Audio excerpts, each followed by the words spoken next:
Hello Surf and Turf, and welcome back to another video. And today I'm going to be going over briefly as to what I thought of the first season of The Last of Us TV show, which I know this video is probably about 2 years late because that came out in January of 2023, so that was about 2.5 years ago, but I just never got around to making a video about it until now. I don't know why. But anyways, and this is coming from the perspective of somebody who has played both of the games. The first one, my brother kind of had to help me with some of the action scenes, but the second one I played pretty much by myself.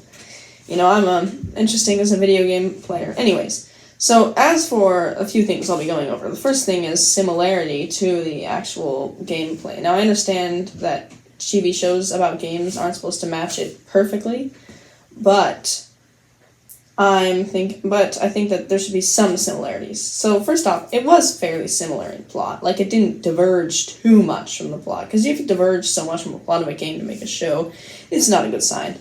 I thought the plot was pretty similar, which, this is again a brief thing, because it's a fairly brief category to go over.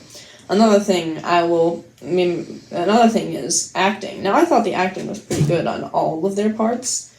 I thought Pedro Pascal and Bella Ramsey did a pretty good job portraying the characters, and there was no complaints with that. Now, for writing, which kind of ties into the plot, I thought it was interesting in the way that they made Tess, who is not featured very much, a bit of a romantic interest, because that was not at all true in the first season. I apologize for the slight interruption. My brother came down and accidentally interrupted me. And honestly, the whole thing with Joel and Tess, it's not that big of a deal.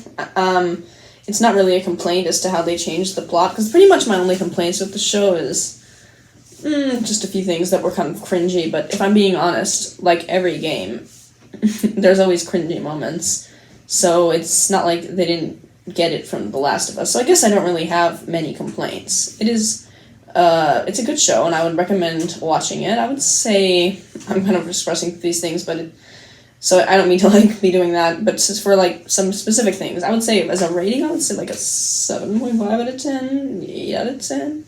It's good, honestly. And sometimes people will say that there's some political things in the show. And now, to be honest, as me personally, I just don't really care about it that much.